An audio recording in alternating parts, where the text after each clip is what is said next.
ও মুসলমান, এই পৃথিবীতে যদি যোগ্যতার কারণে কাউকে মানতে হয়, চেহারার কারণে যদি কাউকে মানতে হয়, চরিত্রের কারণে যদি কাউকে মানতে হয়, দক্ষতার কারণে যদি কাউকে মানতে হয়, শিক্ষকতার কারণে, শিক্ষার কারণে যদি কাউকে মানতে হয়, ডাক্তারি সায়েন্সে কারো যদি মানতে হয়, বৈজ্ঞানিক সায়েন্সে যদি কাউকে মানতে হয়, বিচারপতি হিসেবে যদি কাউকে মানতে হয়, দক্ষ আর যোগ্য হিসেবে যদি কাউকে মানতে হয়, একমাত্র মুহাম্মদ রাসূলুল্লাহ ছাড়া কোনো বিকল্প নাই। যদি বলেন কেন, আমি এক এক করে আপনাদের অতি সংক্ষেপে জবাব দিব। আপনারা নায়ক নায়িকাদের মতো চুল কাটেন, শরীরের কাপড় পরেন কেন? যদি জিজ্ঞেস করা হয়, বলে যে দেখেন না শাকিব খানের চেহারাটা কত সুন্দর, সে কত সুন্দর দেখতে, সে যেটা করে সেটাই ভালো লাগে, ওটাকে আমরা ফ্যাশন বানিয়ে নিয়েছি। ও মুসলমান, চেহারার সৌন্দর্যের কারণে, জামালের কারণে কেউ কাউকে যদি মানা যুক্তিসঙ্গত হয়, আসো আমি আমার মুহাম্মদের সৌন্দর্যের কথা তোমাকে শোনাই। আমার মুহাম্মদ কেমন সুন্দর ছিলেন। আরে তোমার শাকিব খান শুটিং করছেন, শুটিং করতে করতে চেহারার উপরে যদি এক ফোঁটা ঘাম পড়ে থাকে, টিস্যু পেপার দিয়ে না মুছলে তার শুটিংটা মজবুত হয় না, বিশ্রী দেখায়। অথচ তোমার শাকিব খান ঠোঁটে লিপস্টিক দিয়েছে, মুখে মেকআপ করে এরপরে সুন্দর হয়েছে। 1400 বছর আগে যখন মেকআপের আবিষ্কার হয় নাই, লিপস্টিকের আবিষ্কার হয় নাই, সেই সময় আমার মুহাম্মদ কেমন সুন্দর ছিলেন জানো? সাহাবীরা বলেন, যখন নবীজির চেহারার উপরে একটা ঘামের টুকরা দেখতাম, ঘামের একটা ফোঁটা পানি দেখতাম, কাআন্না আলা ওয়াজহি আর রুম্মান, টিস্যু দিয়া মোছা লাগতো না, দেখলে মনে হতো নবীজির চেহারার উপরে যেন বেদানার দানা পড়ে আছে। কত সুন্দর চেহারা ছিল নবীজির। হযরত আবু হুরায়রা বলেন, মা রাআইতু শাইআন আহসানা মির রাসূলিল্লাহি সাল্লাল্লাহু আলাইহি ওয়াসাল্লাম। এই আসমানের নিচে, জমিনের উপরে, এই ভূমণ্ডলে, আমার দুই নয়ন যুগলে আমি আমার মুহাম্মদ আরবির চেয়ে সুন্দর পৃথিবীতে আর কিছুই আমি দেখিনি। কত সুন্দর ছিলেন। হযরত আব্দুল্লাহ ইবনে জাবির বলেন, দুনিয়ার মানুষ শোনো, কোন একটা চন্দ্রোজ্জ্বলা রাতে আমি আকাশের চাঁদের দিকে তাকাইতেছি, ফাজআলতু আনজুরু ইলাল কমার ওয়া ইলা ওয়াজহিন নবী। একবার আকাশের চাঁদের দিকে তাকায়, আর একবার নবীজির চেহারার দিকে তাকায়। একবার আকাশের চাঁদের দিকে তাকায়, আর একবার আমার মুহাম্মদ আরবির দিকে তাকায়। আমি সিদ্ধান্ত নিতে চাইতেছিলাম, আকাশের চাঁদটা বেশি সুন্দর নাকি আমার মুহাম্মদ বেশি সুন্দর? আকাশের চাঁদটা বেশি সুন্দর নাকি আমার মুহাম্মদ রাসূলুল্লাহ বেশি সুন্দর? আমি তাকায়া তাকায়া শেষ পর্যন্ত সিদ্ধান্তে উপনীত হইলাম, ফালাহু ইনদি আহসানু মিনাল কমার, আকাশের চাঁদের চেয়ে আমার মুহাম্মদ বেশি সুন্দর। তাহলে সৌন্দর্যের কারণে কেউ কাউকে যদি মানতে চাও, মুহাম্মদ আরবি ছাড়া কোনো বিকল্প কেউ আছে? এই পৃথিবীতে সবচেয়ে সৌন্দর্যের অধিকারী যিনি ছিলেন, তার নাম হলো মুহাম্মদ রাসূলুল্লাহ। আল্লাহ পাক সাউন্ডটাকে ঠিক করে দেন, আমিন বলেন। আল্লাহ পাক গলার উপরে যে চাপ পড়তেছে, এই ঠাড়া থেকে যেন আল্লাহ বাঁচান, আমিন বলেন। এই গজবের মাইক ওরা ঠিক করতে পারবে না, আল্লাহ যদি রহম না করেন। তাহলে চেহারার কারণে যদি কেউ কাউকে মানতে হয়, নায়কের আগে মুহাম্মদ আরবিকে মানা দরকার। কথা কয় না কেন? এখন প্রশ্ন করবেন যে হুজুর, শুধু চেহারা থাকলেই চলে না, মানুষের সৌন্দর্য হয় দুই রকম, একটা হলো অপরের সৌন্দর্য, আর একটা হলো ভেতরের সৌন্দর্য। অর্থাৎ সৌন্দর্য দুই রকম, সুরাতান সিরাতান, অপরের সৌন্দর্য, ভেতরের সৌন্দর্য। হুজুর জানতে চায়, মুহাম্মদের ওপরের সৌন্দর্য অত্যন্ত চমৎকার ছিল বুঝলাম, কিন্তু নবীজির ভেতরের আখলাকটা কেমন ছিল একটু বলেন। ও মুসলমান, কার চেহারা, কার চরিত্রটা কত সুন্দর, এটার সার্টিফিকেট যদি পেতে চাও, তার স্ত্রী বা তার ওয়াইফের কাছে গিয়া, তার বিবির কাছে গিয়া জিগাও। কারণ প্রত্যেকটা মানুষ কার চরিত্র কেমন, এটা স্ত্রী ছাড়া আর কেউ জানে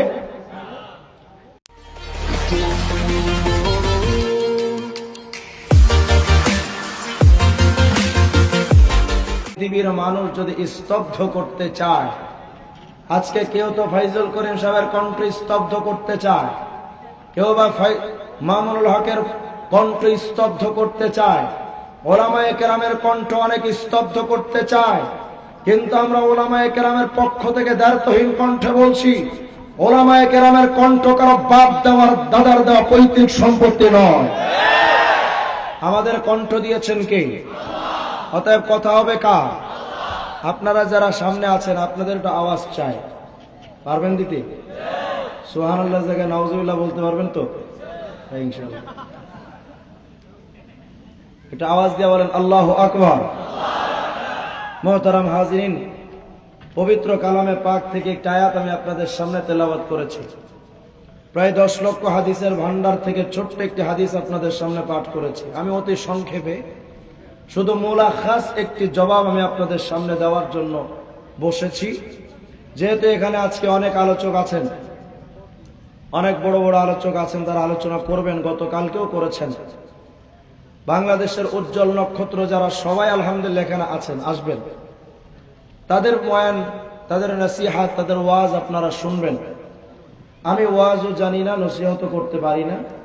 তবে আমি শুধু একটি বিষয়, আমরা ওলামায়ে দেওবান্দ অন্তত পাকা, নাস্তিকরা যদি আমার রসুলকে নিয়ে ব্যঙ্গচিত্র তৈরি করতে পারে, তাহলে আমরা আমাদের রসুলের ইজ্জত সম্মানকে বিশ্বব্যাপী সমুন্নত করে তুলতে পারি। নাস্তিকরা যদি তারা আমার রসুলকে নিয়ে প্রশ্নবিদ্ধ করার চেষ্টা চালায়, আমরা সেই প্রশ্নের দাঁত ভাঙ্গা জবাব দিতেও জানি। আমরা শুধু আজকে আমি আমার অল্প সংক্ষেপে আলোচনায় শুধু একটা প্রশ্নের জবাব দিব, যেই প্রশ্নটা শুধু আমার রসুলকে নিয়ে করা হয়েছে, আমার রসুলকে নিয়ে ব্যঙ্গ করা হয়েছে, আমার রসুলকে নিয়ে বিভিন্নভাবে অ্যাটাক করে কথা বলা হয়েছে। কেউ বা প্রশ্ন করেন, নাস্তিকদের পাড়া থেকে, তসলিমা নাসরিনদের পাড়া থেকে আওয়াজ আসছে মুহাম্মদের চরিত্র ভালো ছিল না। কেন? মুহাম্মদ 11টা বিয়ে করেছিলেন। আচ্ছা, 11টা বিয়ে করলে চরিত্র যদি ভালো না হয়, তুমি তাসলিমা কতজনের কাছে গিয়া বিছনা কাঁপাইছো তার তো হিসাব নাই। মুহাম্মদ আরবি যদি বৈধভাবে 11টা বিয়ে করলে তার চরিত্র হননের কথা যুক্তিসঙ্গত হয়, তুমি তসলিমা এই বাংলাদেশের শত শত পুরুষের কাছে দেহ বিলানোর কারণে তুমি আন্তর্জাতিক লুচ্চা। সুতরাং কোন লুচ্চার পক্ষ থেকে কারো চরিত্রের ব্যাপারে সার্টিফিকেট দেওয়া, এটা আমরা যুক্তিসঙ্গত মনে করি না। মুহতারাম হাজিরিন, আজ আমাদের বাংলাদেশে কিছু মানুষ বসে বলেন মুহাম্মদের মতবাদ 1400 বছর আগের মতবাদ, ওই মতবাদ বাংলাদেশের ডিজিটাল যুগে চলে না। অনেকে 71 টিভি আর ডিবিসি চ্যানেলে গিয়া মুহাম্মদ আরবির মতবাদ নিয়ে চিল্লান। তারা বলেন মুহাম্মদ রাসূলুল্লাহর মতবাদ সেটা তো ভিন দেশের মতবাদ, অন্য দেশের মতবাদ এই বাংলাদেশে স্বাধীন ভূখণ্ডে চলতে পারে না। আমি এই জবাবগুলো দিব। অনেকে প্রশ্ন করবেন যে কেন আমাদের মুহাম্মদকে মানতে হবে। প্রথম কথা হলো, যারা আপনারা দলান্ধ অথবা যারা অন্ধ ভক্ত, নাস্তিকদের মধ্যে যারা আপনার আইনস্টাইনকে কেউ অন্ধ ভক্ত হিসেবে তাকে মানেন, কেউ বা নিউটনকে মানেন, কেউ বা চার্লস ডারউইনকে মানেন, কেউ বা ম্যাক্সওয়েলকে মানেন, কেউ অ্যারিস্টটলকে মানেন, কেউ ইবনে সিনাকে মানেন। আপনারা বিজ্ঞানের ছাত্ররা অমুক অমুক বিজ্ঞানীকে তো অন্ধ ভক্ত হিসেবে তাদেরকে মানেন। অন্ধ ভক্তি হিসেবে যদি আইনস্টাইনকে মানা যায়, ম্যাক্সওয়েলকে মানা যায়, চার্লস ডারউইনকে যদি মানা যায়, চার্লস ডারউইন এসে বলেছেন মানুষ আগে আসলে বানরা ছিল। মানে এই কথা যারা বিশ্বাস করে তারা সবগুলো বানরের বাচ্চা, মানুষের জাত না। কথা কয় না তো? ওরা আজকে ডারউইনের মতবাদ মেনে নিয়েছেন। ওদেরকে যদি বলা হয় তোমরা তো না দেখে বিশ্বাস করো না, তো ডারউইনের মতবাদ তোমরা না দেখে বিশ্বাস করলে কেমনে? মানুষ আগে বানর ছিল, এটা তো দেখো নাই। কথা হয় না কেন? তাহলে বোঝা গেল বিজ্ঞানীরাও অনেক কিছু না দেখে অন্ধ ভক্ত হিসেবে মানে। অন্ধ ভক্ত হিসেবে আইনস্টাইন, ডারউইন, নিউটনকে মানা যদি যুক্তিসঙ্গত হয়, অন্ধ ভক্ত হিসেবে মুহাম্মদকেও মানা যায়। এখন বলবেন যে হুজুর না, আমরা সবাই তো অন্ধভক্ত না, কেউ বা যুক্তির আলোকে আমরা অমুক অমুককে মানি। আমি তোমার যুক্তির জবাব দিতে চাই। তুমি যদি যুক্তির আলোকে আইনস্টাইনকে মানো, ডারউইনকে মানো, নিউটনকে মানো, আসো আমি মোহাম্মদের কথা তোমাদেরকে শোনাবো। কেন মোহাম্মদকে মানবে? অনেকেই তো মানো চেহারার সৌন্দর্যের কারণে, নায়ক নায়িকাদের মতো ফ্যাশন মানো, কেউ বা নায়ক নায়িকাদের মতো কাপড় চোপড় পরো। শাকিব খান কানে দুল দিছে কোন এক ছবিতে, যুবকরা সব এখন মহিলাদের মতো কানে দুল লাগায়, কথা হয় না। ইন্ডিয়ান কোন নায়িকা পায়জামা ছেঁড়া, আমার বাংলাদেশের মেয়েরা ছেঁড়া পায়জামারে ফ্যাশন বানাইছে, কথা হয় না। বুঝাতে চাচ্ছি এই দুনিয়াতে কেউ কাউকে অবশ্যই ফলো করে, কেউ কাউকে অনুসরণ করে, কেউ কারো ফ্যান হিসেবে তার চেতনা, তার আদর্শ, তার কাপড় চোপড়, তার স্টাইল, তার ফ্যাশন গুলো মানে। যেমন আমাদের বাংলাদেশে আওয়ামী লীগ যারা করেন তারা বঙ্গবন্ধুর কালো কোটটা শরীরে লাগাইছে। কেন? বলে তিনি ভালো একজন নেতা ছিলেন, তার কালো কোটটা আমরা পরেছি। যুক্তিসঙ্গত কথা। যিনি আসলেই ভালো, তার ভালো জিনিসগুলো আপনি মানেন, অসুবিধা নাই। অনেকে চুল কাটেন নেইমারের মতো, মেসির মতো, অনেকে কোট প্যান্ট টাই শার্ট খ্রিস্টবাদের মতো কাপড় চোপড় আপনারা পরেন, কেউ বা দাড়ি স্টাইল ভিন্ন দেশের চেতনার মানুষের মতো রাখেন। আমি আপনার কাছে জানতে চাই, আপনি আপনার দাড়ি এভাবে কাটিং করলেন কেন? আপনি অমুক অমুককে মানেন কেন? যারা সুশীল সমাজ, আমার বাংলাদেশের যারা বাম পাড়ার লোক, তারা অনেকে জাফর ইকবাল স্যারকে মানেন, কেউ বা মুরগিচোরা শাহরিয়ার কবিরকে মানেন, কেউ বা তারা হুমায়ুন নামক আজাদ বেজাদকে মানেন, একজন আর একজনকে মানেন। আমার প্রশ্ন হলো, তোমরা অমুককে মানো কেন? বলে শিক্ষার কারণে। তোমরা নায়কদের মতো চুল কাটো কেন? বলে চেহারার কারণে। তোমরা মুজিবকে মানো কেন? বলে যোগ্যতার কারণে। তোমরা আইনস্টাইনকে মানো কেন? বলে সায়েন্সের কারণে। ও মুসলমান, এই পৃথিবীতে যদি যোগ্যতার কারণে কাউকে মানতে হয়, চেহারার কারণে যদি কাউকে মানতে হয়, চরিত্রের কারণে যদি কাউকে মানতে হয়, দক্ষতার কারণে যদি কাউকে মানতে হয়, শিক্ষকতার কারণে, শিক্ষার কারণে যদি কাউকে মানতে হয়, ডাক্তারি সায়েন্সে কারো যদি মানতে হয়, বৈজ্ঞানিক সায়েন্সে যদি কাউকে মানতে হয়, বিচারপতি হিসেবে যদি কাউকে মানতে হয়, দক্ষ আর যোগ্য হিসেবে যদি কাউকে মানতে হয়, একমাত্র মুহাম্মদ রাসূলুল্লাহ ছাড়া কোনো বিকল্প নাই। যদি বলেন কেন, আমি এক এক করে আপনাদের অতি সংক্ষেপে জবাব দিব। আপনারা নায়ক নায়িকাদের মতো চুল কাটেন, শরীরের কাপড় পরেন কেন? যদি জিজ্ঞেস করা হয়, বলে ওদের দেখেন না শাকিব খানের চেহারাটা কত সুন্দর, সে কত সুন্দর দেখতে, সে যেটা করে সেটাই ভালো লাগে, ওটাকে আমরা ফ্যাশন বানিয়ে নিয়েছি।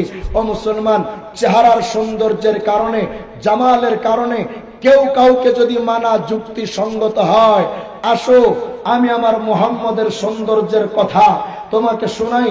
আমার মুহাম্মদ কেমন সুন্দর ছিলেন। আরে তোমার শাকিব খান শুটিং করছেন, শুটিং করতে করতে চেহারার উপরে যদি এক ফোঁটা ঘাম পড়ে থাকে, টিস্যু পেপার দিয়ে না মুছলে তার শুটিংটা মজবুত হয় না, বিশ্রী দেখায়।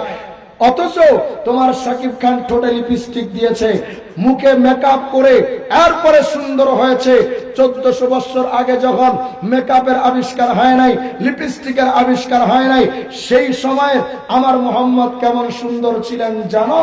সাহাবীরা বলেন, যখন নবীজির চেহারার উপরে একটা ঘামের টুকরা দেখতাম, ঘামের একটা ফোঁটা পানি দেখতাম, কাআন্না আলা ওয়াজহি আর রুম্মান, টিস্যু দিয়া মোছা লাগতো না, দেখলে মনে হতো নবীজির চেহারার উপরে যেন বেদানার দানা পড়ে আছে। কত সুন্দর চেহারা ছিল নবীজির। হযরত আবু হুরায়রা বলেন, মা রাআইতু শাইআন আহসানা মির রাসূলিল্লাহি সাল্লাল্লাহু আলাইহি ওয়াসাল্লাম। এই আসমানের নিচে, জমিনের উপরে, এই ভূমণ্ডলে আমার দুই নয়ন যুগলে আমি আমার মুহাম্মদ আরবির চেয়ে সুন্দর পৃথিবীতে আর কিছুই আমি দেখিনি। কত সুন্দর ছিলেন। হযরত আব্দুল্লাহ ইবনে জাবির বলেন, দুনিয়ার মানুষ শোনো, কোন একটা চন্দ্রোজ্জ্বল রাতে আমি আকাশের চাঁদের দিকে তাকাইতেছি, ফাজআলতু আনজুরু ইলাল কমার ওয়া ইলা ওয়াজহিন নবী। একবার আকাশের চাঁদের দিকে তাকায়, আর একবার নবীজির চেহারার দিকে তাকায়। একবার আকাশের চাঁদের দিকে তাকায়, আর একবার আমার মুহাম্মদ আরবির দিকে তাকায়। আমি সিদ্ধান্ত নিতে চাইতেছিলাম আকাশের চাঁদটা বেশি সুন্দর নাকি আমার মুহাম্মদ বেশি সুন্দর, আকাশের চাঁদটা বেশি সুন্দর নাকি আমার মুহাম্মদ রাসূলুল্লাহ বেশি সুন্দর। আমি তাকায়া তাকায়া শেষ পর্যন্ত সিদ্ধান্তে উপনীত হইলাম ফালাহু ইনদি আহসানু মিনাল কমার, আকাশের চাঁদের চেয়ে আমার মুহাম্মদ বেশি সুন্দর। তাহলে সৌন্দর্যের কারণে কেউ কাউকে যদি মানতে চাও, মুহাম্মদ আরবি ছাড়া কোনো বিকল্প কেউ আছে? এই পৃথিবীতে সবচেয়ে সৌন্দর্যের অধিকারী যিনি ছিলেন তার নাম হলো মুহাম্মদ রাসূলুল্লাহ। আল্লাহ পাক সাউন্ডটাকে ঠিক করে দেন, আমিন বলেন। আল্লাহ পাক গলার উপরে যে চাপ করতেছে এই ঠাড়া থেকে যেন আল্লাহ বাঁচান, আমিন বলেন। এই গজবের মাইক ওরা ঠিক করতে পারবে না আল্লাহ যদি রহম না করেন। তাহলে চেহারার কারণে যদি কেউ কাউকে মানতে হয়, নায়কের আগে মুহাম্মদ আরবিকে মানা দরকার। কথা কয় না কেন? এখন প্রশ্ন করবেন যে হুজুর শুধু চেহারা থাকলেই চলে না, মানুষের সৌন্দর্য হয় দুই রকম, একটা হলো ওপরের সৌন্দর্য আর একটা হলো ভেতরের সৌন্দর্য। অর্থাৎ সৌন্দর্য দুই রকম, সুরাতান সিরাতান, ওপরের সৌন্দর্য ভেতরের সৌন্দর্য। হুজুর জানতে চায় মুহাম্মদের ওপরের সৌন্দর্য অত্যন্ত চমৎকার ছিল বুঝলাম, কিন্তু নবীজির ভেতরের আখলাকটা কেমন ছিল একটু বলেন। ও মুসলমান, কার চেহারা কার চরিত্রটা কত সুন্দর এটার সার্টিফিকেট যদি পেতে চাও, তার স্ত্রী বা তার ওয়াইফের কাছে গিয়া, তার বিবির কাছে গিয়া জিগাও। কারণ প্রত্যেকটা মানুষ কার চরিত্র কেমন এটা স্ত্রী ছাড়া আর কেউ জানে। আর সাধারণত মহিলারা স্বামীদের সুনাম কখনো করে না।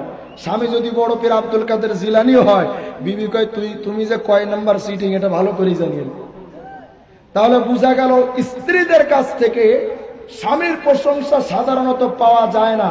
স্ত্রীরা তাদের স্বামীর ব্যাপারে সব সময় নেগেটিভ ধারণা পোষণ করেন। তাহলে চলেন, যদি কারো চরিত্র সম্পর্কে বুঝতে চান তাহলে তার স্ত্রীর কাছে গিয়ে জিজ্ঞেস করতে হবে তোমার স্বামীর চরিত্র কেমন। আম্মা জান আয়েশা সিদ্দিকা, নবীজির সহধর্মিনী আম্মা জান আয়েশা সিদ্দিকার কাছে গিয়া সাহাবায়ে কেরাম জিজ্ঞেস করতেছেন, আয়েশা আমাদেরকে একটু বলেন না মুহাম্মদ আরবি চরিত্রটা কেমন ছিল, কাইফা কানা খুলুকান নবী, নবীর চরিত্রটা কেমন ছিল।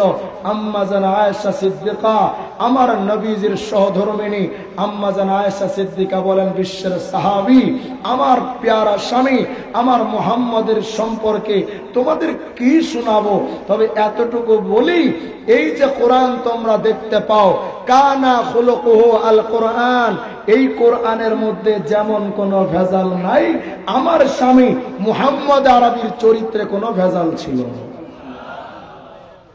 ও মুসলমান, যদি চরিত্রের কারণে কাউকে মানতে হয় মুহাম্মদ আরবি ছাড়া বিকল্প নাই।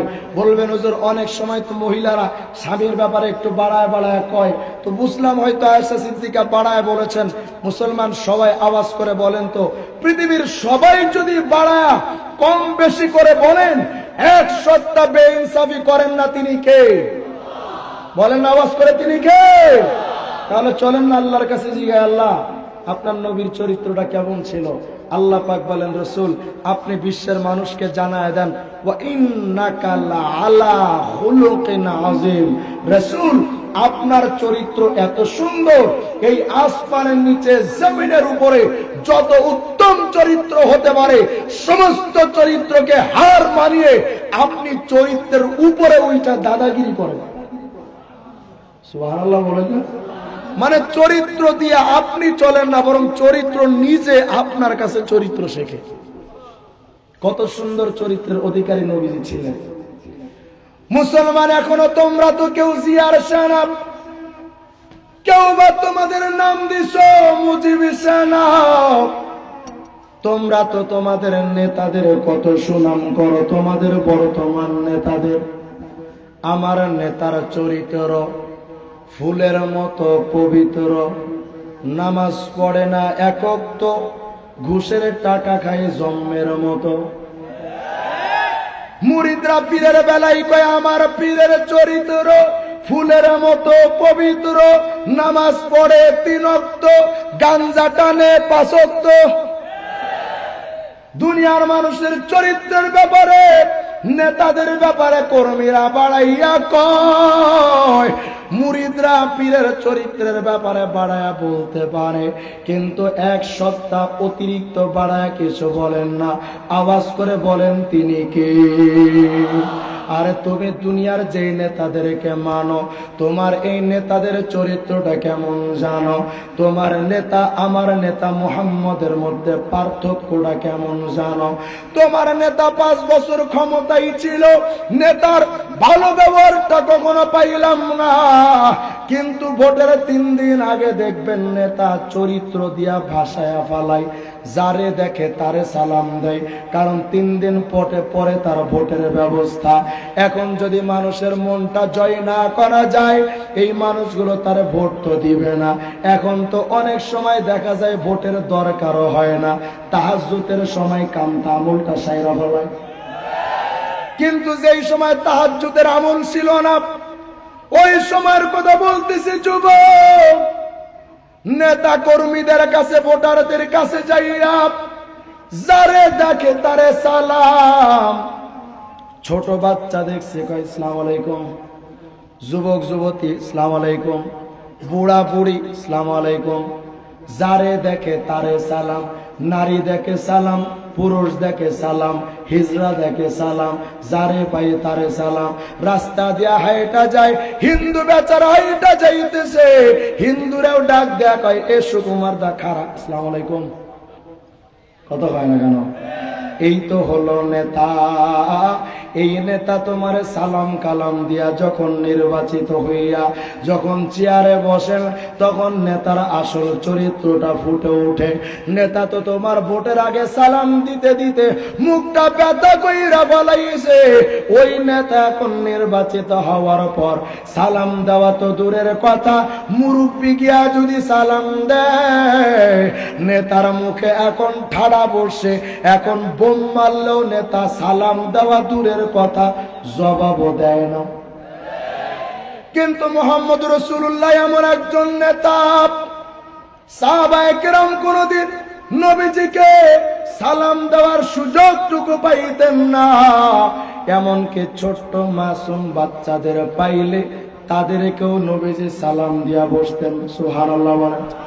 ছোটদের দেখে তিনি মিষ্টি হেসে সালাম দিতেন আগে ভালোবেসে। আল্লাহু আকবার।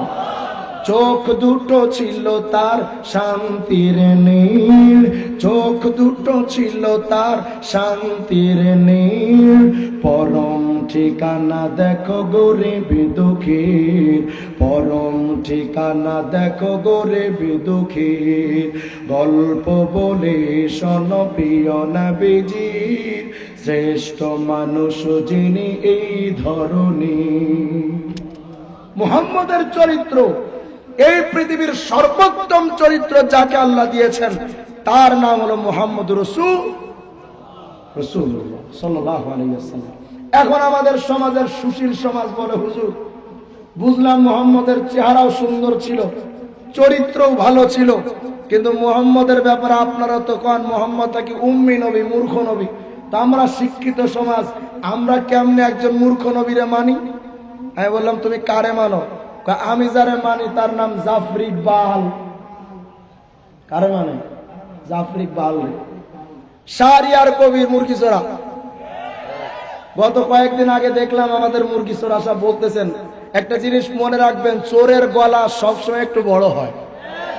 যারা চোর এর একটু বড় গলায় কথা হয়।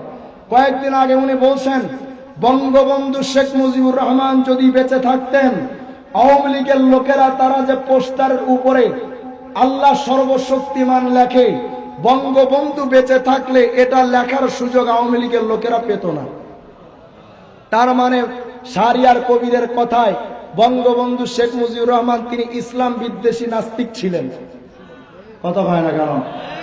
আজ আমার বাংলাদেশের বঙ্গবন্ধু শেখ মুজিবুর রহমানকে যেই শাহরিয়ার কবিররা নাস্তিক বানাতে চাই, পক্ষান্তরে মামুনুল হকরা বঙ্গবন্ধুর কবরে আযাব বন্ধ করতে চাই। আফসোসের দুর্ভাগ্য, আজ যারা মূর্খ সমাজ শাহরিয়ার কবিরকে সাপোর্ট দিয়া মামুন সাহেবের বিরুদ্ধে স্লোগান তোলে, এটা আমাদের সবচেয়ে বড় আফসোস। শাহরিয়ার কবির যেমন স্বাধীনতার ইতিহাস চুরি করছে, বঙ্গবন্ধুর দর্শনের চেতনাকেও ইতিহাস চুরি করে বঙ্গবন্ধুকে সে আজকে নাস্তিক বলে সমাজের মধ্যে প্রচার করতে চায়। আজ কিছু কিছু মানুষ বুঝাতে চায় মুক্তিযুদ্ধের চেতনা মানেই নাস্তিকতা, মুক্তিযুদ্ধের চেতনা মানেই নাস্তিকতা বলে এক শ্রেণীর মানুষ কখনো শাহবাগীকে আন্দোলন করে, কখনো তারা চট্টগ্রামে গিয়া চুনাপুটি কয়েকজন স্লোগান তুলে। শুনে রাখো, বাংলাদেশের মুক্তিযুদ্ধকে যদি নাস্তিকতার ট্যাগ লাগিয়ে কলুষিত করতে চাও, যে হাত দিয়া মুক্তিযুদ্ধের চেতনার বিরুদ্ধে কথা বলবে, হাতকে ভেঙে ফেলবে মুসলমানরা। কারণ আমাদের বাংলাদেশের মুক্তিযুদ্ধ হিন্দুরা করেছে, আরে কথা কয় না, শুধু হিন্দুরা করছে, শুধু খ্রিস্টানরা করেছে? অধিকাংশ মুক্তিযুদ্ধ যারা করেছিল তারা মুসলমান। সুতরাং সেই মুসলমানদের চেতনাকে মুক্তিযুদ্ধের উপরে তোমরা নাস্তিকতার ট্যাগ লাগাতে চাইলে বাংলাদেশের মুসলমানরা চুপচাপ বসে থাকবে না। তোমরা অনেকে আমাদের সাথে খেলতে চাও, আমরা পুঁটি মাছের সাথে খেলি না, আমরা খেলি লক্ষ লক্ষ লক্ষ শাহবাগী নাস্তিকদের বিরুদ্ধে। আমরা ছোটখাটো তার সেনাদের সাথে তো খেলি না। আমরা অনেকে তো আজকে চান মামুল্লাহ ফয়জুল করিমের ঘাড় মোটকে দিবে। মনে রাখবেন, তোমরা যে ঘাড় বানাইছো সরকারের রিলিফের গমের টাকা চাউলের টাকা চুরি কইরা, আলেমদের ঘাড় কিন্তু কোন হারাম টাকার ঘাড় নয়। আলেমদের ঘাড় যদি কেউ মটকাতে আসো, মনে রাখবা 16 কোটি মুসলমান ওদের কল্লাটা ফেলে দিবে। আজকে কিছু কিছু মানুষ দেখলাম কয়েকদিন আগে, গত পরশুদিন, ফটিকছড়িতে বাবুনগরী লাশকে দাফন করতে দিবে না এক চুনাপুটি নেতা। বাবুনগরী লাশ চট্টগ্রামে ফটিকছড়িতে দাফন করতে দিবে না। আমার কথা হলো, তোদের ফটিকছড়িতে তো বাবুনগরী লাশটা যাবে না, উনি তো থাকবে হাটাজারিতে। কথা হয় না কেন? তবে বাবুনগরী লাশটা যদি ফটিকছড়িতে যায়, তুমি তৈরি থাইকো। বাবুনগরীর উত্তরসূরি, বাবুনগরীর অনুসারীরা যখন হাটহাজারী থেকে ফটিকছড়ির দিকে পায়ে তলে হাঁটবে, ওদের তুলার কারণে তুই তো সরিষা ফুল দেখবি চোখে, তো দেখার টাইমও হবে না বেটা। আল্লাহ পাক এদের বুঝ দান করেন। আরো জোরে কর আমিন। আমরা মুহাম্মদের উম্মতেরা। আচ্ছা বলেন তো, আজ কিছু কিছু মানুষ বলতে চান আমরা নাকি সাম্প্রদায়িক সম্প্রীতির বিরুদ্ধে উস্কানি দিচ্ছি। বলেন কোন মুসলমান কোন হিন্দুর বিরুদ্ধে স্লোগান দিয়েছে? বলেন কোন মুসলমান কোনদিন কোন মন্দিরের বিরুদ্ধে হামলা করেছে? কোন ঠাকুরের বিরুদ্ধে? তাহলে আমাদেরকে সাম্প্রদায়িক সম্প্রীতির বিরুদ্ধে বিরুদ্ধ শক্তি হিসেবে দাঁড় করানোর জন্য চেষ্টা চালান। সাম্প্রদায়িক সম্প্রীতির বিরুদ্ধে অবস্থান নিয়েছে তারা, বাবরি মসজিদ দখল করে মন্দির বানিয়েছে তারা। সুতরাং আমাদেরকে সাম্প্রদায়িক সম্প্রীতির বিরুদ্ধে দাঁড় করানোর চেষ্টা করবেন না। বুঝাতে চাচ্ছিলাম, সুশীল সমাজ প্রশ্ন করবেন যে হুজুর আমরা তো অমুক অমুক শিক্ষিত মানুষকে মানি, আপনারা মুহাম্মদকে মানেন। আসলে আমরা শিক্ষিত মানুষ তো মূর্খ নবী মুহাম্মদকে মানতে পারি না। মুসলমান শোনেন, মুহাম্মদে আরবিকে তোমরা যে মানো না, শিক্ষার কারণে কাকে মানো? জাফর ইকবাল রে। তাহলে শোন, তোর জাফর ইকবাল আর আমার মুহাম্মদ আরবি কেমন পার্থক্য এখন শুনেলা। তোমার জাফর ইকবালের তো একজন শিক্ষক, দুনিয়ার একজন মানুষই তো তারও শিক্ষক আছে না নাই? আমার কথা বুঝেননি? জাফর ইকবাল তিনি তো এক সময় ছাত্র ছিলেন, ছিলেন না? তারও তো একজন শিক্ষক আছে না নাই? শাহরিয়ার কবিরেরও তো একজন শিক্ষক আছে না নাই? হুমায়ুন আজাদ বেজাতেরও একজন স্যার আছে না নাই? সুতরাং বোঝা গেল তোমরা যেই স্যারদেরকে মানো, সেই স্যারদের আরেকজন টিচার অর্থাৎ শিক্ষক আছে। আর আমি যেই মুহাম্মদকে মানি, নবীজি বলেন আল্লাহ মানি, আল্লাহ মানে রব্বি, আমাকে যিনি শিক্ষা দিয়েছেন তিনি দুনিয়ার কোনো মানুষ নন, তিনি আমার খোদ আল্লাহ তাআলা। অতএব দুনিয়ার মাখলুকের ছাত্রদেরকে তোমরা যদি শিক্ষক মানতে পারো, খালেকের ছাত্র মুহাম্মদকে অবশ্যই আমরা শিক্ষক হিসেবে মানতে পারি। এখন বলবেন যে হুজুর মুহাম্মদুর রাসূলুল্লাহ এমন কোন বিষয়ে পিএইচডি লাভ করছে, কোন বিষয়ে ডিগ্রি পাইছে? মোহাম্মদ কিনে এত চিল্লান? আমি তোমার জিগাই, তোমার অমুক অমুক টিচার কি পাস করছে?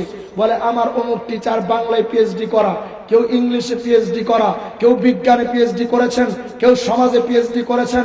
বুঝলাম তোমরা এত এত পিএইচডি নিতে নিতে ঢাকা বিশ্ববিদ্যালয়ের টিচার কয় আল্লাহ হাফেজ আর আসসালামু আলাইকুম শুদ্ধভাবে বলা জঙ্গিদের লক্ষণ। তার কেমনে শিখছে ভাবে?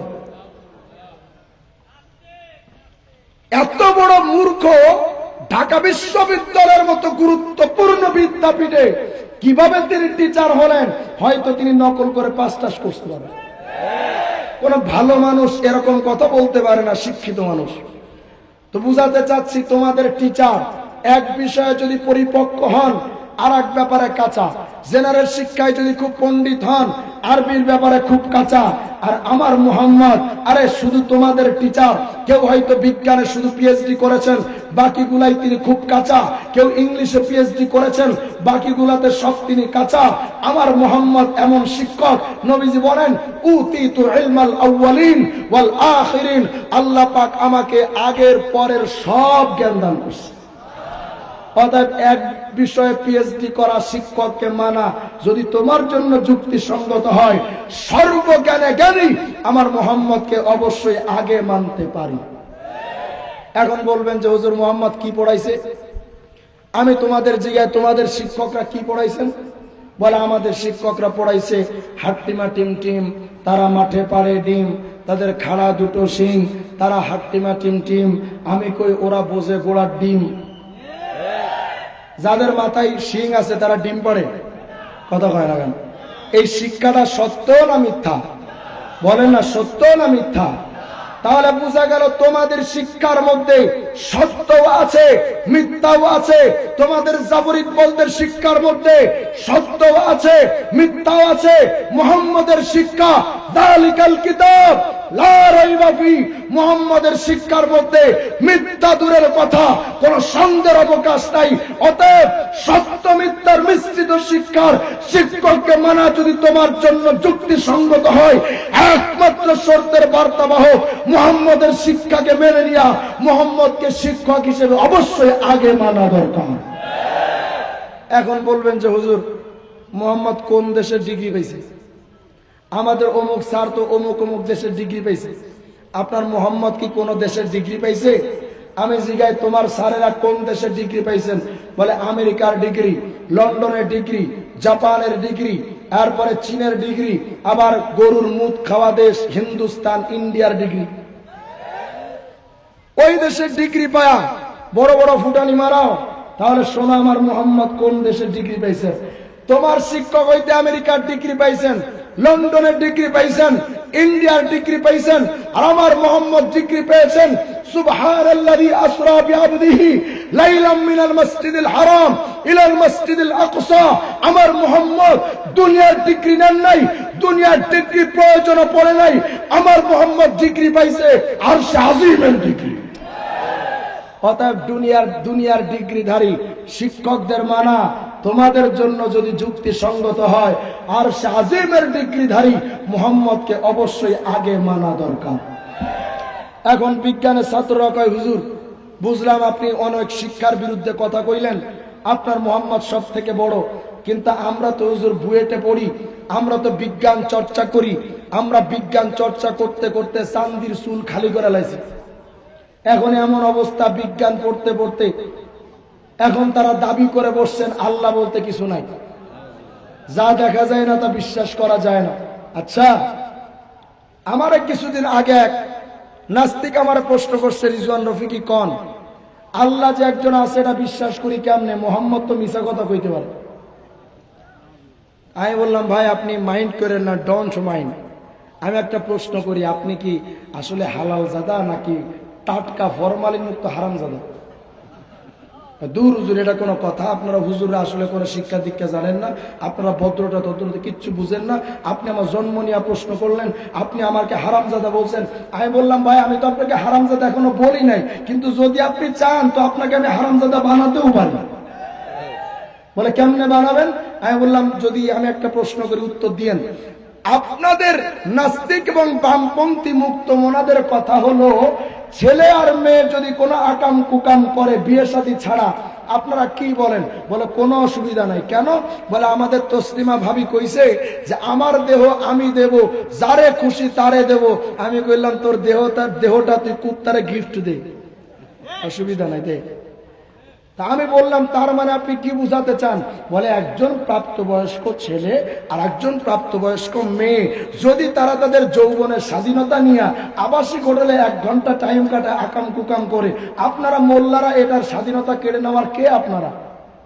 বললাম আচ্ছা, আমার তো কথা এইটাই। আমি তো এটাই তোমাদের বলতে চাই, যদি 1 ঘন্টা কাম কুকাম করে ছেলে মেয়ে তাদের যৌবনের স্বাধীনতা দিয়ে আবাসিক হোটেলে 1 ঘন্টা টাইম কাটানো যুক্তিসঙ্গত হয়, ওই 1 ঘন্টা টাইমে আকাম কুকাম করার সময় কন্ডম ফুটে যাই বাচ্চা হয়, সেই বাচ্চা নাস্তিক তোদের মতো হারামজাদা হয়।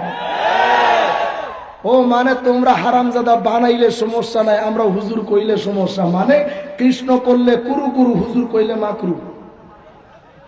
কথা কয় না কেন? হ্যাঁ বললাম ভাই, আসলে আমি যে আপনাকে প্রশ্ন করেছি, আমি কিন্তু আপনাকে হিট করার জন্য বলিনি। আমি জাস্ট জানতে চেয়েছি আপনি কি হালাল জাদা নাকি হারাম জাদা। হুজুর আমি আমার বাপের বৈধ সন্তান। আমি বললাম প্রমাণ কি? তুমি না দেখা বিশ্বাস করো না, তো তোর বাপই যে তোর এই মায়ের সাথে কাম কইরা তোর মতো কুলাঙ্গার জন্ম দিছে, তুই কি তোর মায়ের পেট থেকে উকি মেরে দেখছিলি? তা তো দেখি না, তো না দেখে বিশ্বাস করলি কেমনে? দেখেন না আমার চেহারাটা আছে না আমার বাপের মতো, তাই আমি বলি আমি আমার বাপের পোলা। আমি বললাম তোর ভাই বোন সব কি বাপের মতো? না না হুজুর, সেরা বারা কোয়ালিটির আছে 2-1টা। তাই বললাম যেগুলো সেরা বারা বা ভ্যারাইটিস কোয়ালিটি, তাহলে তার মানে তোমার কথায় যাদের চেহারা তোমার বাপ মার মতো না, তাহলে তোমার যুক্তিতে সেই ছেলে মেয়েটা হারামজাদা, তার মানে তোর বাপ মা তোর যুক্তিতে লুচ্ছা। হুজুর এত বড় বাসটা দিতে পারলে? আমি বললাম ভাই তুমি থাকো ইন্ডিয়ায়, আমি থাকি বাংলাদেশে। আমি বাংলাদেশের নাম দিয়েছি বাঁশবাগান। কেউ বাঁশ দেয়, কেউ বাঁশ খায়। কথা কয় না? বিএনপি আওয়ামী লীগের বাঁশ দেয়, আওয়ামী লীগ বিএনপির বাঁশ দেয়। এই বাঁশ কুঞ্চির লড়াই আমার দেশ গেছে রসদল। কথা কন? আমি বললাম ভাই আসলে আমি আপনাকে হিট করার জন্য বলছি না, আপনি যুক্তি দিচ্ছেন, আমি যুক্তির পাল্টা উত্তর দিচ্ছি, এই তো ব্যাপার, হাত তো তেমন কিছু না। আসলে বিষয়টা কি, এই যুক্তি টুক্তি দিয়ে মুক্তি হবে না বুঝছি, এই যুক্তি টুক্তি বাদ দেন। আসলে আমার বাপ আছে না, আমার মা আছে না, আমার মা বলছে আমি নাকি আমার বাপের পোলা। তো আমার মা তো ভালো করেই জানে আমি আমার কার পোলা। তো আমার মা যদি বলে আমি অস্বীকার করি কেমনে? আমি বললাম এর কথাই তো আমার। তুমি তোমার মায়ের কথা বিশ্বাস করেছো দেখে না না দেখে? বলে না দেখা। তো তোমার মা কি সাধারণ মানুষ নাকি মহান মানুষ? সাধারণ একটা মানুষ। তো সাধারণ একটা মানুষের কথা না দেখে বিশ্বাস করাটা তোমার জন্য যদি যুক্তিসঙ্গত হয়, বিশ্ব মানবতার মুক্তির দূত মহামানব মুহাম্মদের কথা আমিও না দেখে বিশ্বাস করতে পারি, আল্লাহ একজন আছেন, কোন সন্দেহের অবকাশ নেই। এত বড় শিক্ষিত এখন আবুলে আক্রা যায়। মুসলমান সবাই একবার আওয়াজ করে বলেন তো তোমার আমার রব কে? আরো চিৎকার দিয়া বলো তোমার আমার রব কে? মুসলমান যদি বিশ্বাস না হয়, তোমার মায়ের 10টা সন্তানের দিকে তাকাও। একটা সন্তান সাদা, আর একটা সন্তান কালা, আর একটা সন্তান শ্যামলা, একটা সন্তান কথা বলতে পারে, আর একটা সন্তান বোবা, একটা কানে শোনে, আর একটা সন্তান বয়রা, একটা সন্তান চোখে দেখতে পারে, আর একটা সন্তান কানা, একটা সন্তান সবকিছু বুঝে, আর একটা সন্তান বোকা, একটা সন্তান ছেলে, আর একটা সন্তান মেয়ে, আর একটা সন্তান হিজড়া, একটা সন্তান 7 ফিট লম্বা, আর একটা 26 ইঞ্চি বক্তা। আছে না নাই? বলো তো একই মায়ের পেট থেকে হরেক রকম সন্তান যিনি বের করেন তিনি কে? আরো জোরে বলো তিনি কে? মুসলমান তাকায় দেখো, একজনের চেহারার সাথে আর একজনের চেহারার কোনো মিল নাই, একজনের কণ্ঠের সাথে আর একজনের কণ্ঠের কোনো মিল নাই, একজনের কালারের সাথে আর একজনের কালারের কোনো মিল নাই। ওরে দুনিয়ার মানুষ রে, তাকা দেখো, তোমার এই দুনিয়াতে গরুর স্তনের দিকে তাকাও, গরুর স্তনটা যদি কেটে টুকরো টুকরো করে ফেলাও, স্তন থেকে রক্ত আর গোশত ছাড়া কিচ্ছু নাই। এই গোশত আর রক্তের ভেতর থেকে সাদা দুধ যিনি বের করেন, মুসলমান আওয়াজ করে বলো তিনি কি? একই ডিম মহিলারা একই মুরগির নিচে 10টা ডিম দিয়েছে, 10টা ডিমের কালার একরকম, বাচ্চা যখন ফোটে 10 রকম। কে বানান? আচ্ছা মানুষ বলো দেখি রাত্র কেন কালো, সূর্য বলো কোথা হতে পাইলো এত আলো, আরে ফুলগুলো নানান রঙের কেমন করে হয়, পাতাগুলো সবুজ বটে ফুলের মতো নয়, দুধ কেন এত সাদা, মরিচ কেন ঝাল, আমগুলো পাকলে বলো কেমনে হয় তা লাল, আবার পশু পাখি কই না কথা, মানুষ কেন কয়, বলো বলো ওহে মানব এসব কেমন করে হয়, ভাবে সবই আমার মহান প্রভুর দান, নত শিরে সেজদা করো ওহে মুসলমান। আরে ডিমগুলো একই রকম, পার্থক্য নয় মোটে, তবে সাদা কালো বাচ্চাগুলো কেমন করে ফোটে। আমরা সবাই বাস করি এই পৃথিবীর অঙ্গে, হাতের লেখা মুখের চেহারা মেলে না কারোর সঙ্গে, আর মেলে না কলমের সই বুড়ি আঙুলের টিপ, প্রমাণ হলো মহান আল্লাহ একজন আছেন ঠিক। আওয়াজ করে বলো তিনি আপনার আমার কে? অনেকে এখন বলবে আল্লাহ যদি একজন থাকে আল্লাহরে বানাইছে কে? নাস্তিকরা প্রশ্ন করে আল্লাহ যদি থাকে মেনে নিলাম, তা আল্লাহরে বানাইছে কে? আমার কথা হলো আল্লাহরে কে বানাইছে এই প্রশ্ন করার আগে তোমাকে জবাব দিতে হবে আল্লাহ যে একজন আছে এটা তুমি মানছো কিনা। কথা কয় না? তুমি যদি আল্লাহ একজন আছেন এ কথা যদি মানো, তাহলে না পরবর্তী জবাব। নাস্তিকরা এই প্রশ্ন করা মানেই, অর্থাৎ আল্লাহকে কে বানাইছেন এই প্রশ্ন করা মানেই সে মানতে বাধ্য হয়েছে আল্লাহ একজন আছে। কথা কয় না কেন? এখন যখন এরা প্রশ্ন করে যে আল্লাহরে কে বানাইছে, উত্তর একটাই, রোবট চিনেন আপনারা? রোবট। কথা কয় না কেন? আপনারা এত নীরব পাবলিক ভাই, আমি জীবনে এত নীরব পাবলিক দেখিনি। এত স্লো কেন আপনারা? একটা আওয়াজ দিয়ে বলেন তো আল্লাহু আকবার। রোবট চিনেন তো? রোবট, রোবটের মধ্যে আপনি যতটুক চলার শক্তি দিবেন রোবট ততদূর হাঁটতে পারবে, এর বেশি হাঁটা সম্ভব। এই মোবাইলে যতটুক পর্যন্ত আপনি চার্জ দিবেন ততক্ষণ পর্যন্ত মোবাইলটা চলবে। 100% চার্জ দিচ্ছেন, 101% চার্জের সময় চলবে মোবাইল। কথা হয় না? আল্লাহ পাক এই মেধাটা আমাদেরকে দিয়েছেন এতটুকু সীমাবদ্ধতা দিয়া, এর বেশি তোমরা বুঝতে পারবা না। যতটুক সীমাবদ্ধতা আল্লাহ পাক আমাদের দিয়েছেন এর বেশি যতটুক চলার শক্তি রোবটের আবিষ্কারক রোবটকে দিবেন, এর বেশি রোবট যেমন চলতে পারে না। যতটুক মেধা আল্লাহ পাক আমাদেরকে দিয়েছেন ততটুকু বুঝবো। এজন্য আল্লাহ পাক বলেছেন সৃষ্টিরিয়া তাফাক্কারু ফি খালকিল্লাহ ওয়ালা তাফাক্কারু ফিল্লাহ। আরে সৃষ্টি নিয়ে গবেষণা করতে করতেই তো টাইম পাবি না, স্রষ্টা নিয়ে ভাববি কখন তুই? কথা কয় না কেন? বিজ্ঞানীরা এখন প্রশ্ন করবে যে হুজুর আমরা তো বিজ্ঞানের ছাত্র, খুব বুদ্ধিজীবী, তা আপনার মোহাম্মদ কি বিজ্ঞান টিজ্ঞান জানতো? আপনি তো বললেন সব ব্যাপারে মোহাম্মদের জ্ঞান আছে, মোহাম্মদ যা পড়াইছে সব সত্য পড়া, আমাদের শিক্ষকদের চেয়ে আপনার মোহাম্মদ অনেক বড় শিক্ষক, আমরা কিন্তু বিজ্ঞানের ছাত্র, আমাদের কাছে কিন্তু কুলাইতে পারবেন না। আচ্ছা তুমি বিজ্ঞানের ছাত্র হিসেবে খুব ফুটানি করো, তো বলো তুমি কাকে মানো? বলে আইনস্টাইনকে মানি, নিউটনকে মানি, ম্যাক্সওয়েলকে মানি, চার্লস ডারউইনকে মানি। চার্লস ডারউইনকে মানা মানে মানুষ আর মানুষ থাকে না, মানুষ জানোয়ার হয়ে যায়। কারণ চার্লস ডারউইন বলেছে মানুষ আগে বানর ছিল, তার মানে এই ডারউইন নামক বিজ্ঞানীকে যে মানবে সে মানুষ থাকবে না জানোয়ারের বাচ্চা হবে? তো তোর বিজ্ঞানী তোরে তো জানোয়ার বানাইছে। কথা কয় না কেন? আর আমার মোহাম্মদ আমাকে জান্নাতি বানানোর মিশন কায়েম করে গেছে। এখন প্রশ্ন হলো হুজুর আপনার মোহাম্মদ এমন কি পারে? আমি বলবো তোমার বিজ্ঞানীরা কি পারে? বলে আমার বিজ্ঞানীরা দুনিয়ায় ঠাইকায় সূর্য কেমনে চলে এটা বাইর করে বলেছে। আচ্ছা, কি বের করছে? ওনারা রিসার্চ করতে করতে একজন আইসা কয় যে সূর্য কিন্তু দুনিয়াকে লক্ষ্য করে ঘোরে। বিজ্ঞানের ছাত্র যারা আছেন তারা জানেন এই সূর্য আর দুনিয়ার চলার পথ নিয়ে বিশাল এক দ্বন্দ্ব আছে বিজ্ঞান শাস্ত্রে। একজন এসে বললেন সূর্যটা দুনিয়াকে লক্ষ্য করে ঘোরে।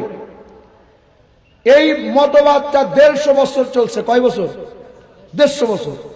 150 বছর পরে এসে আর একজন বিজ্ঞানী কয় 150 বছর আগে যে বেচারা আসছিল ওই সময় তো প্রযুক্তি ভালো ছিল না, আর ওই বিজ্ঞানীর মাথায় মনে পুষ্টি টুষ্টি কম ছিল, হয়তো মোদির মতো গরু মুখ খাইছিল, ওর মাথাটা তার ঠিক ছিল না।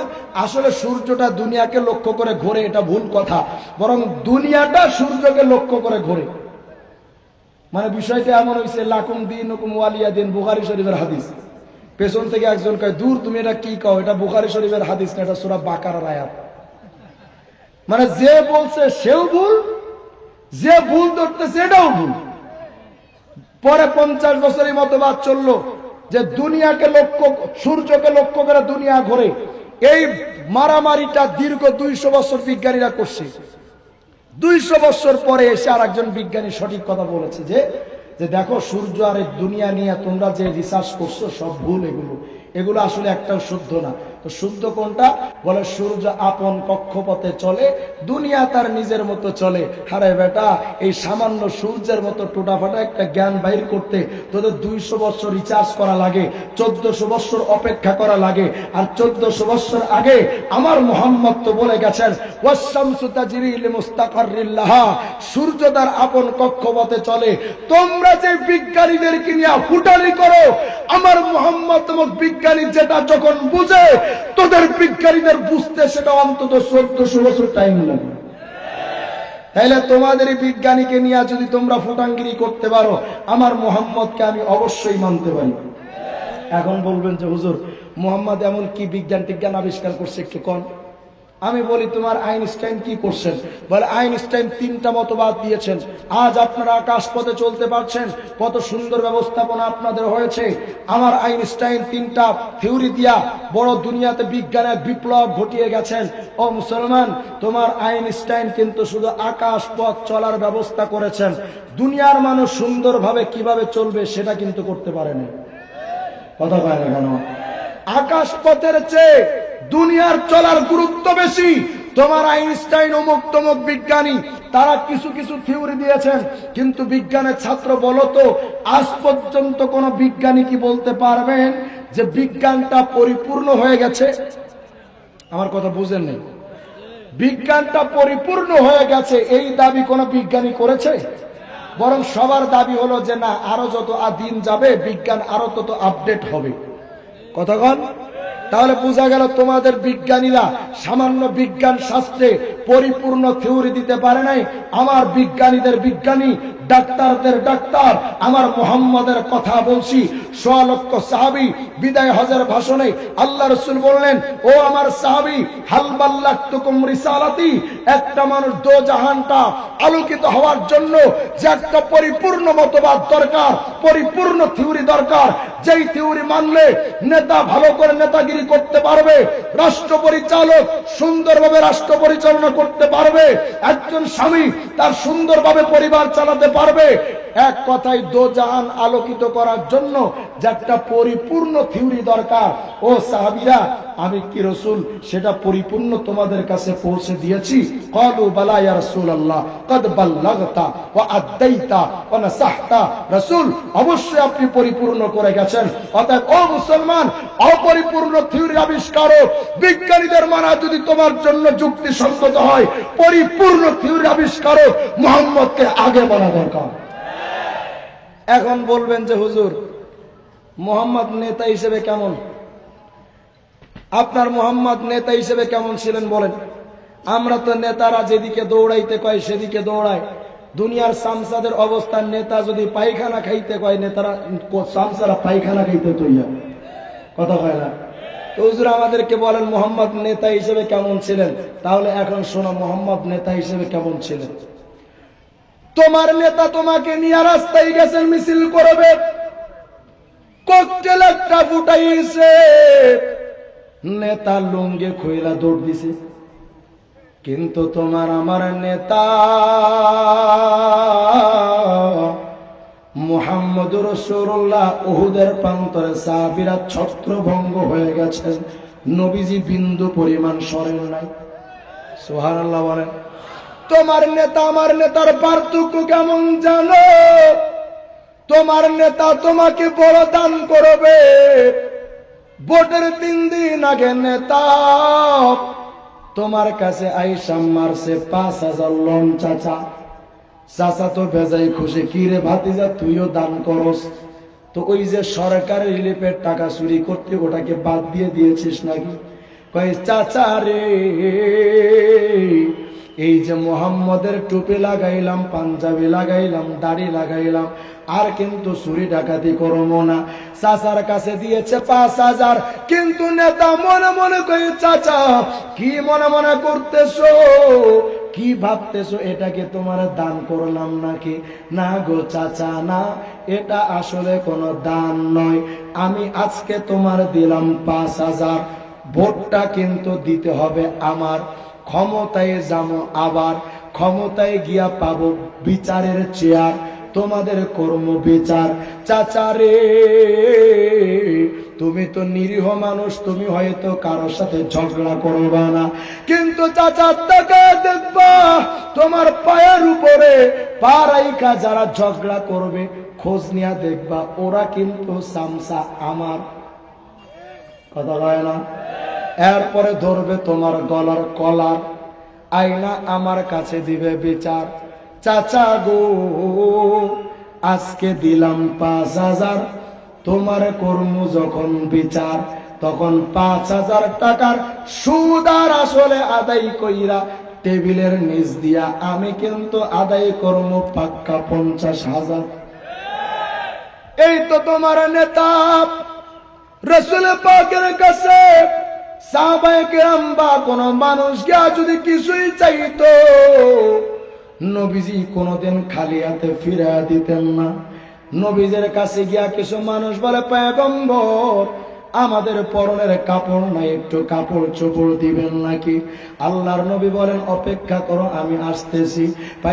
পয়গম্বর ঘরের মধ্যে গিয়া আল্লাহ রাসূল তাকায় দেখলেন অতিরিক্ত কোনো কাপড় নাই, পরনের কাপড় পর্যন্ত খুইলা মানুষকে দান করে দিয়েছে। মুসলমান তোমার নেতা হিসেবে মোহাম্মদ কেমন ছিল জানো? সামান্য 56,000 বর্গ মাইলের বাংলাদেশটাকে একটু বুঝো। সামান্য বাংলাদেশ নামক 56,000 বর্গ মাইল স্বাধীন করার জন্য কত মানুষ রক্ত দিয়েছে? 30 লক্ষ মানুষ জীবন দিল। নেতা একজনের পরে আসলো গেল, আসলো গেল, আসলো গেল, পাক্কা অর্ধ শতাব্দী চলে গেল।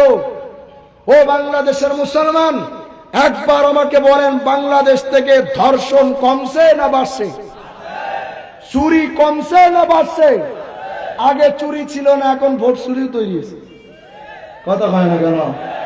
অতএব এই বাংলাদেশ দিন যতই যাচ্ছে শান্তি তৈরি হচ্ছে না অশান্তি? আমি বুঝাইতে চাচ্ছি, 30 লক্ষ মানুষ, শত শত হাজার হাজার নেতা মিলে সামান্য 56,000 বর্গ মাইল সোনার বাংলাদেশটাকে আজও পর্যন্ত শান্তিময় করতে পারল না। অথচ জাইলি যুগের যেই সময়, আমার রাসূলের সময়, যখন সৎ মায়ের ইজ্জত সন্তানের কাছে ছিল না, বোনের ইজ্জতের দাম ভাইয়ের কাছে ছিল না, মানুষের জান মালের নিরাপত্তা ছিল না, যেই কঠিন সময়ে মানুষ কন্যা সন্তানকে জীবন্ত পুঁতে রাখত, এমন জাইলি সমাজকে পরিবর্তন করে আমার রাসূল একটা সোনালী সমাজ উপহার দিয়েছিলেন। ও মুসলমান, আমি তো আপনাদের কথা বুঝাতে চাচ্ছি, সামান্য 56,000 বর্গ মাইলের সোনার বাংলাদেশটাকে স্বাধীন করার জন্য বঙ্গবন্ধুকে মানা যদি যুক্তিসঙ্গত হয়, বিশ্ব ভূখণ্ডে আমার যেই রাসূল স্বাধীনতা এনেছেন সেই মুহাম্মদকে আগে মানা দরকার। এটা কেন বুঝো না তোমরা? কেন বুঝো না? আমার মুহাম্মদের অপরাধ কি ছিল? তিনি চুরির বিরুদ্ধে কথা বলেছিলেন, এটাই অপরাধ? আমার মুহাম্মদের অপরাধ কি ছিল? ধর্ষণ জেনা ব্যভিচারের বিরুদ্ধে কথা বলেছিলেন, এটাই আমার মুহাম্মদের অপরাধ? আজ আমাদের বাংলাদেশের রাশেদ খান মেনন কয়, মুহাম্মদের সংস্কৃতি এটা তো বাংলাদেশের বাইরের সংস্কৃতি। ওটা তো সৌদিয়ান সংস্কৃতি, আরব স্টেটের সংস্কৃতি। ওই সংস্কৃতি বাংলাদেশে চলতে দেওয়া যায় না। মেনন সাহেব, আপনার মাথার একটু পুষ্টি বাড়ান, একটু অ্যাটম ট্যাটম খান, আপনার মাথায় পুষ্টি দরকার। সৌদি আরবের সংস্কৃতি যদি বাংলাদেশে চলতে না দেওয়া যায়, তুমি যে রাজনীতি করো, তোমার সমাজতন্ত্রের রাজনীতি, রাশিয়ার রাজনীতি, লেনিনের রাজনীতি, ভিন্ন দেশের সংস্কৃতি যদি বাংলাদেশে চলতে না দেওয়া যায়, তোমার রাশিয়ার রাজনীতির কপালে জুতা পিড়া করা দরকার। তুমি আজকে মোহাম্মদ আরবির বিরুদ্ধে কথা কয় ভিন্ন দেশের সংস্কৃতি, দাড়ি টুপি বাংলাদেশে চলতে দেওয়া যায় না, ভিন্ন দেশের মোহাম্মদের সংস্কৃতি বাংলাদেশে চলে না, কিন্তু রবি ঠাকুর দাদার জাতীয় সঙ্গীত সকাল সন্ধ্যা বাংলাদেশে চলে। কথা হয় না কেন? ভিন্ন দেশের সংস্কৃতি বাংলাদেশে চলে না, কিন্তু ঠিকই দাদা বাবুদের ইস্টার জলসা জি বাংলা না দেখলে পেট খারাপ হয়ে ওঠে। মুসলমান কথাগুলো বুঝবার জন্য চেষ্টা করেন। এই পৃথিবীতে সর্বশ্রেষ্ঠ সৌন্দর্যের অধিকারী, সর্বশ্রেষ্ঠ চরিত্রের অধিকারী, সর্বজ্ঞানে জ্ঞানী ব্যক্তি, সর্ববিষয়ে সম্যক ধারণার অধিকারী, বিজ্ঞানের সর্বশ্রেষ্ঠ বিজ্ঞানী, যোগ্যতায় সর্বশ্রেষ্ঠ যোগ্যতাবান, রাষ্ট্র পরিচালনায় সর্বশ্রেষ্ঠ রাষ্ট্রনায়ক মোহাম্মদ আরবি ছাড়া এই পৃথিবীতে আর কাউকে মানার কোনো সুযোগ। অতএব মুসলমান, আজ আমরা এখান থেকে সুস্পষ্ট ভাবে শেষ একটা আবেদন আপনাদের কাছে আমি করে যাচ্ছি। বিএনপি যারা করো, বিএনপি যারা করো, জিয়ার বিরুদ্ধে কথা বললে তুমি যেমন সহ্য করতে পারো না, আওয়ামী লীগ যারা করো, বঙ্গবন্ধুর বিরুদ্ধে কথা বললে যেমন সহ্য করতে পারো না, বাংলাদেশের নাস্তিকদের বলছি, মুহাম্মদের উম্মতরা মুহাম্মদের বিরুদ্ধে কথা বললে বরদাস্ত করতে পারে না। অতএব আমাদের কথা চূড়ান্ত। এই বাংলাদেশে বিএনপি আছে, আওয়ামী লীগ আছে, জাতীয় পার্টি আছে, হিন্দু আছে, বৌদ্ধ আছে, খ্রিস্টান আছে, ইহুদি আছে, মুসলমান আছে। মনে রাখবেন, আমাদের মুহাম্মদ রহমতের নবী, আমাদের মুহাম্মদ যোদ্ধা নবী, রহমতের নবীর উম্মত হিসেবে দয়া করতে জানি।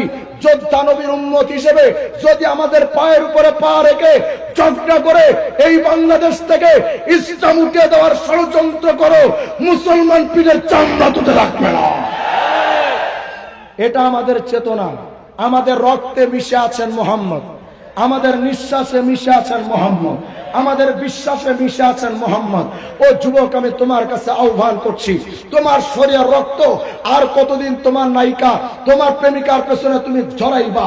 তোমার হাত কেটে, ব্লেড দিয়ে হাত কেটে রক্ত বের করে পিকচার তুলে প্রেমিকারে আর কতদিন দেখাবা?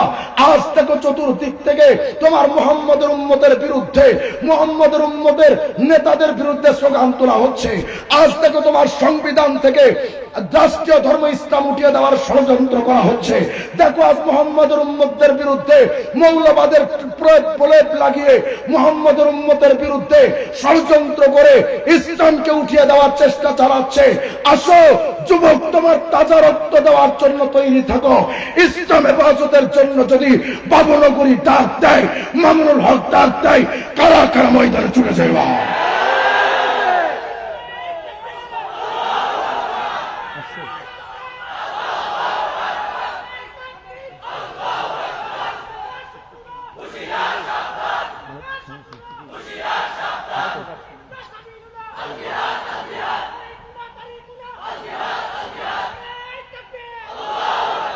আল্লাহ পাক যেন আমাদের চলনে বলনে কথায় বার্তায়, আমাদের পরিবার, সমাজ, রাষ্ট্রে, সর্বক্ষেত্রে মুহাম্মদ রাসূলুল্লাহর আইন কানুন বাস্তবায়ন করার জন্য তৌফিক দান করেন।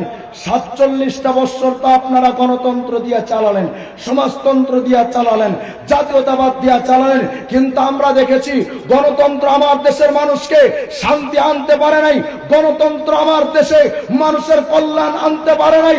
অতএব আমাদের দাবি হলো, বেশি দিন নয়, 47 বছর লাগবেন না, 47টা দিন মুহাম্মদের মতবাদ তৈরি করে দেখেন, শাহরিয়ার কবির মুরগি চুরি করার টাইম পাবে না।